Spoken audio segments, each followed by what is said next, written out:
मैं ब्राह्मण हूँ, मैं क्षत्रिय हूँ, तुम्हारा मंदिर में प्रवेश वर्जित है। ऐसी कई घटनाएं हमारे इतिहासों में हैं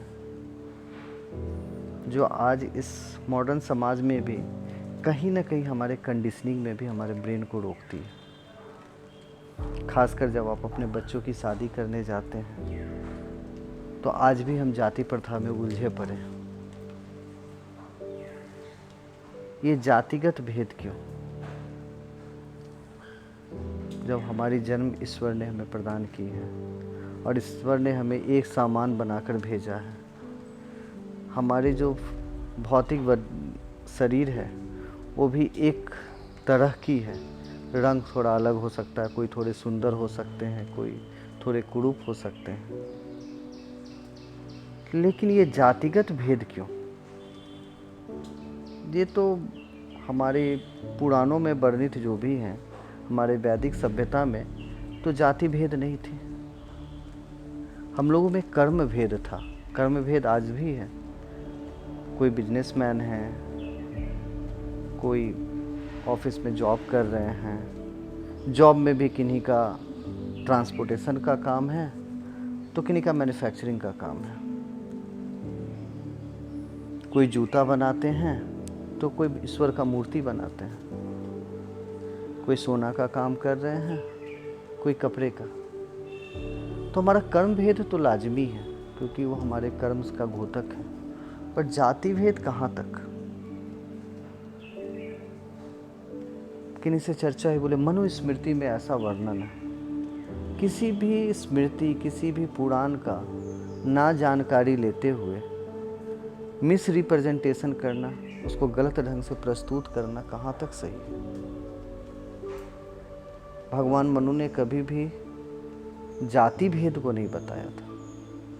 उन्होंने सामाजिक व्यवस्था बनाई, सामाजिक का जीने का न्याय व्यवस्था बताई, उन्होंने सामाजिक एक संविधान बनाया, लेकिन उन्होंने जाति भेद की शुरुआत कभी नहीं की। उन्होंने जाति भेद की बात नहीं की। उन्होंने बताया कि मनुष्य का 4 तरह के वर्ण हो सकते हैं। वर्ण मतलब उनके जीने के संसाधन, और वो उनकी बौद्धिक क्षमताओं के ऊपर निर्भर करते थे। उन्होंने बताया शूद्र, जिनके अंदर सेवा का, निश्चल सेवा का भाव हो, उनका भाव हो निश्चल सेवा का, उनकी क्षमता सेवा से ऊपर नहीं जा सकी हो। उनकी एजुकेशन हो या उनकी मानसिक जो वृद्धि होती है, मानसिक रूप से वो ग्रोथ करते हैं, वो सेवा भाव से ऊपर नहीं उठ सके, तो उनको उन्होंने शूद्र बताया। लेकिन शूद्र का पुत्र अगर मानसिक रूप से काफ़ी विवेकशील हो तो वो शूद्र होगा, ऐसा तो उन्होंने नहीं कहा। उन्होंने जन्म के आधार पर तो समाज का वर्गीकरण नहीं किया, उन्होंने कर्म के आधार पर किया। जहाँ उन्होंने बताया जिनमें सेवा का निश्चल भाव हो और उससे ज़्यादा उनकी क्षमता नहीं हो, वो शूद्र होंगे। फिर उन्होंने बताया जिनमें सेवा का निश्चल भाव हो, साथ में उनकी व्यावसायिक बुद्धि हो, जो व्यवसाय कर सके, जो धन उपार्जन कर सके, वो वैश्य होंगे। फिर उन्होंने बताया जिनमें सेवा का निश्चल भाव हो, साथ में जिनके पास व्यवसाय और धन उपार्जन की क्षमता हो, और उसके साथ साथ वो अपने समाज की रक्षा कर सके, समाज में संविधान को स्थापित कर सके, जिनके बाहुबल में वो शौर्य हो, वो क्षत्रिय होंगे। और उन्होंने ब्राह्मण को बताया कि जिनमें सेवा का भाव हो, जिनमें व्यवसाय की बुद्धि हो, वाणिज्य की बुद्धि हो, जिनमें शौर्य भी हो, जिनके बाहुबल में, उसके साथ साथ वो ब्रह्म को जानने वाले हों, जिन्होंने ब्रह्म ज्ञान हो, वो ब्राह्मण होंगे। इसका ये मतलब नहीं है कि ब्राह्मण शूद्र का कर्म नहीं कर सकते।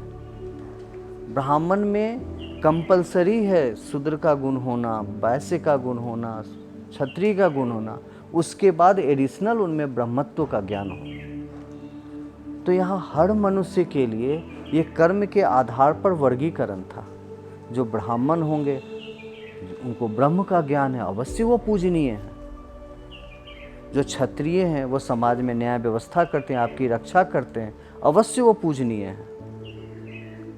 लेकिन इसका मतलब शूद्र आपके त्याज्य नहीं है, समाज की वो भी एक आधार है, क्योंकि वो आपके अंदर सेवा, आपके अंदर जो सेवा के साथ सेवा और शुश्रूषा, आज नर्सिंग सेवा का एक रूप है, डॉक्टर सेवा का एक रूप है। आज हम बोल देंगे क्या वो शूद्र हैं? आपको भोजन पकाकर खिलाने वाले क्या वो शूद्र हो जाएंगे? ऐसा तो नहीं हो सकता है ना। और उनके पुत्र, अगर एक शूद्र का पुत्र को ब्रह्म का ज्ञान हो तो ब्राह्मण होगा, आप उनको शूद्र कैसे बोल सकते हैं? तो जन्म के आधार पर हमारी सामाजिक वर्गीकरण ही नहीं हुई थी।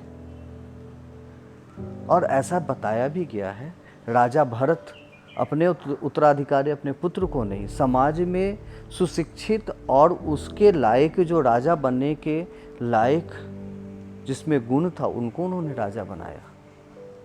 तो हमारी इतिहास, हमारी धर्म, हमारी कोई भी व्यवस्था कभी भी जाति प्रथा जन्म के आधार पर बताई ही नहीं है।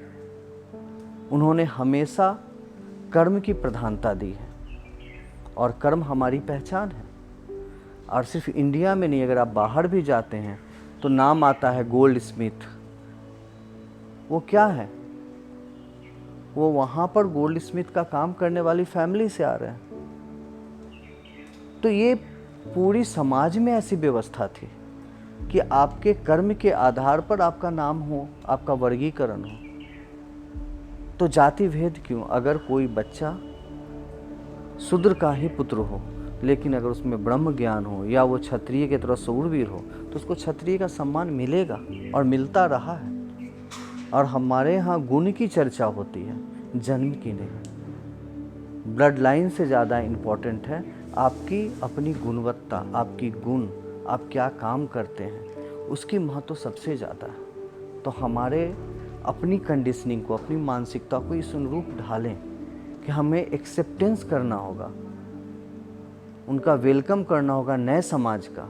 अगर आप बोलते हैं कि हम मनुस्मृति की समीक्षा के आधार पर समाज का निर्माण करेंगे, तो भी आपको कर्म के आधार पर समाज का वर्गीकरण करना है। और अगर आज के आधार पर भी आप करना चाहते हैं, तो आज भी हम लोग कर्म की प्रधानता रखते हैं। तो ये जाति भेद में जन्म की जगह पर कर्म की बात करें।